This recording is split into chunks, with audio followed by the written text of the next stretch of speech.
Episode 2 की शुरुआत होती है तोमान के इमरजेंसी मीटिंग के साथ। डोराकेन कह रहा था कि कल पूरे टोक्यो में हमारे गैंग मेंबर्स के ऊपर अटैक हुआ है और ये अटैक योकोहामा के तेंजुको गैंग ने किया है। ये गैंग हाल ही में बना है और अभी हमें उनके मकसद के बारे में कुछ नहीं पता। सबसे पहले जिन पर अटैक हुआ फर्स्ट डिवीजन आगे आओ। फिर ताकेमिची और चिफुया आगे आते हैं और बताते हैं उनके ऊपर मोचिजुकी नाम के एक बंदे ने हमला किया था। स्माइली बताता कि वो कोई और नहीं कांजी मोचिजुकी था, जो कि पहले जुकेन का लीडर हुआ करता था। सभी लोग मोची का नाम सुन के हैरान थे क्योंकि मोची S62 जनरेशन का एक मेंबर है। पीछे से मित्सुया बोलता है हाइतान ब्रदर्स भी तेंजुको के साथ मिले हुए हैं। माइकी बोलते हैं तो हम ये कह सकते हैं तेंजुको गैंग में S62 जनरेशन के बहुत सारे लोग हैं और उनका साथ होना कोई आम बात नहीं है। लेकिन कुछ भी हो, अब हम योकोहामा पे हमला करेंगे। तोमान के बाकी सारे मेंबर्स के अंदर भी जोश आ जाता है और फिर वो S62 जनरेशन से लड़ने के लिए बिल्कुल तैयार थे। चिफुया ताकेमिची से कहते हैं तुम पता कर सकते हो फ्यूचर में क्या हुआ। मुझे पता है तुमने वादा किया था कि तुम फ्यूचर में दोबारा नहीं जाओगे, लेकिन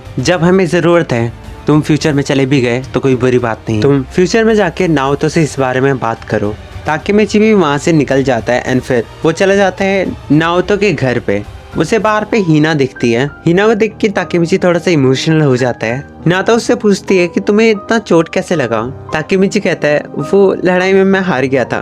और फिर नाओतो के साथ वो हाथ मिलाता है एंड दोबारा आ जाता है अपने फ्यूचर में। वो नाओतो को सारी बातें बताता है कि क्या क्या हुआ। नाओतो कहता है अगर किसाकी टाइम ट्रेवल कर सकता है तो हमें उसे मार देना चाहिए। ताकेमिची उससे पूछता है तुम मजाक कर रहे हो ना। नाओतो कहता है हाँ मैं मजाक ही कर रहा था। नाओतो बोर्ड के पास जाता है और कहता है 12 साल पहले किसाकी ने तेंजुको की हेल्प से तोमान को टेक ओवर कर लिया था, लेकिन पुलिस रिकॉर्ड्स में तेंजुको के नाम नहीं है और हाँ किसाकी भी मारा जा चुका है। ताकेमिची बोर्ड पे इजाना कुरोकावा पढ़ता है एंड फिर उसे याद आता है कैसे काकुचान ने बताया था इजाना कुरोकावा ही तेंजुको गैंग का लीडर है। वो नाओतो से इजाना के बारे में और पूछता है। नाओतो बताता है कि इजाना तोमान का एक मेन लीडर है। नाओतो बताता है कि इजाना ब्लैक ड्रैगन का कैप्टन था। ताकेमिची उसकी बात काटता है और कहता है वो तो तेंजुको गैंग का लीडर है। नाओतो के लिए ये बात बिल्कुल नहीं थी। ताकेमिची बताता कि तेंजुको गैंग किसी S62 जनरेशन के लोगों की हेल्प से बनी है और उसके साथ किसाकी भी मिला हुआ है और इजाना तेंजुको गैंग का लीडर है। नाओतो कहता है मैं इस बारे में पुलिस इंफॉर्मेशन से चेक करता हूँ। ताकेमिची भी कहता है तब तक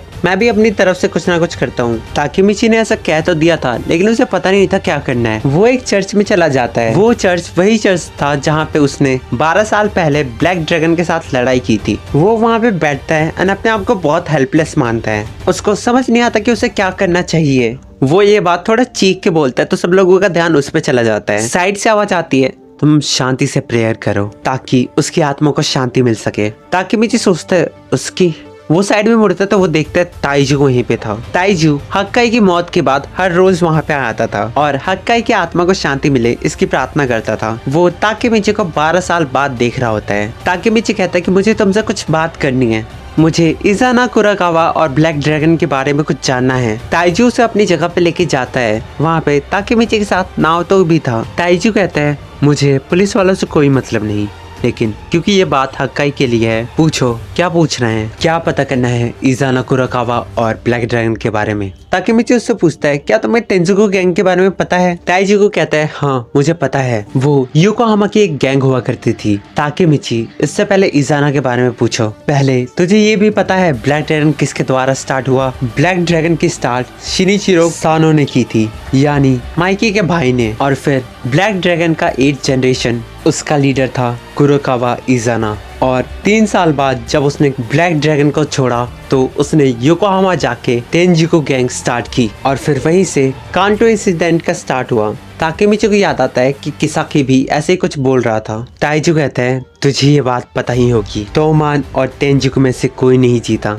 इस लड़ाई का अंत एक एग्रीमेंट के साथ हुआ जिसकी वजह से तेंजुको और तोमान एक साथ मिल गए और इतिहास के सबसे निर्दयी गैंग बन गए। ताकेमिची ताइजू से पूछता है किसाकी तो मर चुका है ना। ताइजुको उससे पूछता है तुझे लगता है किसाकी मर चुका है ताचिबाना नाओतो बताता है जब उसने इजाना के बारे में रिसर्च करी तब उसे पता चला फाइल्स के साथ कुछ छेड़छाड़ हुई है और इसका मतलब ये हो सकता है कि किसाकी जिंदा है। इजाना को जितना हमने कम समझा था उतना ही वो शातिर है। उसकी वजह से सबको लगा कि किसाकी मर चुका है जबकि वो जिंदा है और अब तोमान का असली लीडर इज़ाना कुरोकावा ही है। तभी हम देखते हैं वहाँ पे कोको और इनुपी आ जाते हैं। ताइजू वहाँ पे खड़ा होता है और फिर ताकेमिची और नाओतो को वहाँ से जाने को कहता है और वो उनसे वादा करवाता है कि वो दोनों उसके भाई हक्काई की मौत का बदला लेंगे। और फिर ताइजू बाकी सभी गैंग मेंबर्स को मारने लगता है। ताइजू वो शेर था जिसने शिकार करना छोड़ा तो था, लेकिन शिकार करना भूला नहीं था। उसने सबको धूल चखा दिया। सामने कोको और इनुपी ही थे। वहाँ से ताकेमिची और नाओतो भाग रहे होते हैं। ताकेमिची को एक आवाज आती है और जब वो मुड़ के देखता है तो फिर उसके सामने कोई और नहीं, किसाकी था। किसाकी ने उसके सर पे बंदूक रखी और चला दी। खैर ताकेमिची को तो कुछ नहीं होता, लेकिन नाओतो वो बीच में आ गया था एंड वही निशाना बन गया। ताकेमिची उसकी तरफ भागते भागते जाता है और वो लगभग रो रहा था। नाओतो ताकेमिची को भागने के लिए कहता है, लेकिन तभी हम देखते हैं वहाँ पे इज़ाना आ जाता है। इज़ाना कहता है नाओतो को मैं मारने वाला था, इसी ने मेरे माइकी को मारा। सामने से काकुचान आता है एंड उसको इज़ाना ऑर्डर देता है कि वो ताकेमिची को मार दे। काकुचान ताकेमिची के ऊपर शूट कर देता है और अब ताकेमिची और नाओतो पड़े हुए थे जमीन पे। नाओतो कह रहा था, ताकेमिची भले ही तुम कितनी बार ही आ रहे हो, लेकिन तुमने कभी हार नहीं माना और इसीलिए तुम मेरे हीरो हो। मुझे तुम पे गर्व है। मौत कितनी डरावनी चीज है ना, ये शायद हमारा आखिरी हाथ मिलाना होगा। इसके बाद ताकेमिची और नाओतो हाथ मिलाते हैं। ताकेमिची बोलता है, चाहे कुछ भी हो जाए मैं हार नहीं मानने वाला। इसके बाद अगेन वो लाइटनिंग होती है और फिर ये एपिसोड यहीं पे खत्म हो जाता है। तो बस ये एपिसोड इतना ही था। अगले एपिसोड में बहुत सारी एक्साइटिंग चीजें होने वाली है। तो फिर मिलते हैं नेक्स्ट एपिसोड के साथ। एक और बात, हम लोग बहुत करीब है 1000 सब्सक्राइबर्स के। तो अगर मेरा एक्सप्लेनेशन अच्छा लगा तो सब्सक्राइब कर लेना और साथ ही साथ बेल आइकन को भी दबा देना, ताकि जब भी नेक्स्ट एपिसोड आए पता चल जाए। अच्छा चलो मिलते हैं नेक्स्ट वीडियो में। Till then sayonara.